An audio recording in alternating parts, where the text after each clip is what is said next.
दोस्तों, आज मैं आपको जो बताने वाली हूँ वो सच आपके दिमाग की नींव हिला देगा, क्योंकि जिस निठारी केस ने पूरे देश को डर से जमा दिया था वो अब पूरी तरह डिसमिस हो चुका है।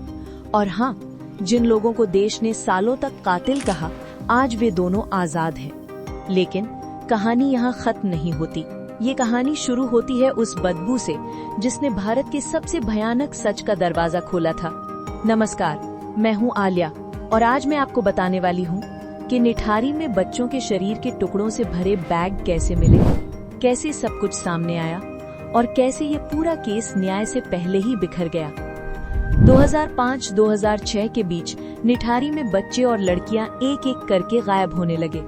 हर परिवार पुलिस के पास पहुंचा और हर बार एक ही जवाब मिला, भाग गई होगी, किसी के साथ चली गई होगी। लेकिन महीनों तक गायब होने वालों की गिनती बढ़ती रही और पुलिस की नींद बिल्कुल नहीं। 29 दिसंबर 2006 लोगों ने D5 बंगले के पीछे से एक तेज सड़ी हुई बदबू महसूस की। किसी ने सोचा कोई जानवर मरा है, लेकिन बदबू दिन ब दिन बढ़ती चली गई। नाली खुदवाई गई और जैसे ही मिट्टी हटाई गई, पॉलिथीन बैग मिले। एक बैग, फिर दूसरा, फिर तीसरा। लोगों ने खोला, अंदर थे इंसानी हड्डियां, खोपड़ियां और बच्चों के शरीर के टुकड़े। पूरा निठारी दहशत में था और ये तो बस शुरुआत थी। पुलिस जैसे ही घर के अंदर घुसी, उन्हें ऐसा क्राइम सीन मिला जिसे देखकर ट्रेन्ड ऑफिसर्स तक डर गए। बाथरूम में खून के निशान, रसोई में हड्डियों के टुकड़े, ड्रेन में फंसे बाल, बच्चों के चप्पलें, कपड़े, खिलौने। जो अंदर गया उसका चेहरा बाहर आते ही बेहवास था। ये जगह घर नहीं थी, ये किसी असली हॉरर फिल्म का सेट लग रही थी। पुलिस ने दो को पकड़ा, सुरिंदर कोली नौकर, मुनिंदर सिंह पंधेर बंगले का मालिक।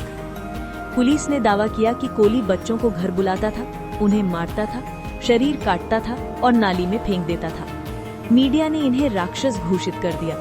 पूरे देश में दहशत फैल गई। जब CBI ने जांच की, उन्हें सबूतों में हर जगह गड़बड़ी दिखी। स्टेटमेंट्स दबाव में लिए गए, DNA रिपोर्टें मिसमैच थी, कई सबूत बाद में मिलने लगे। हर केस की कहानी बदलती रही। चेन ऑफ कस्टडी पूरी तरह टूटी हुई थी। ये साफ था कि जांच ढंग से हुई ही नहीं थी। लोअर कोर्ट ने फांसी सुनाई थी, लेकिन 2023 में इलाहाबाद हाई कोर्ट ने कहा कि सबूत भरोसेमंद नहीं है। 2025 में सुप्रीम कोर्ट ने भी आखिरी केस में सुरिंदर कोली को बरी कर दिया। पंधेर पहले ही बाहर आ चुका था। कोर्ट का साफ कहना था कि जांच फ्लॉड थी, सबूत कमजोर थे, न्याय कंसिस्टेंसी नहीं थी। मतलब CBI ने केस खराब किया। और अब सबसे कड़वी सच्चाई, निठारी में हड्डियां मिली, खोपड़ियां मिली, पॉलिथीन बैग मिले, दर्जनों बच्चे गायब हुए, परिवार बर्बाद हुए, लेकिन कानूनी तौर पर किसी को अपराधी साबित नहीं किया जा सका। हाँ, ये केस आज ऑफिशियली खत्म है और इसका अंत है नो कॉन्विक्ट्स। एक ऐसा केस जिसमें हत्याएं हुई पर कातिल नहीं मिला। 16-17 साल तक उन परिवारों ने लड़ाई लड़ी, हर कोर्ट, हर एजेंसी, हर ऑफिस गए। अंत में उन्हें सिर्फ एक वाक्य मिला, सबूत अपर्याप्त है।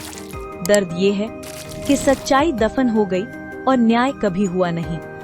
दोस्तों, निठारी केस सिर्फ एक क्राइम स्टोरी नहीं है, ये चेतावनी है कि अगर जांच की बुनियाद कमजोर हो जाए तो चाहे सच कितना भी भयानक क्यों ना हो, वो कभी साबित नहीं हो पाता। और निठारी इसका सबसे दुखद उदाहरण है। अगर आप ऐसी हार्ड हिटिंग सच बोलने वाली स्टोरीज देखना चाहते हैं तो चैनल सब्सक्राइब कर लीजिए, क्योंकि यहाँ हम सिर्फ एक चीज करते हैं, सच्चाई को बिना फिल्टर के सामने रखना।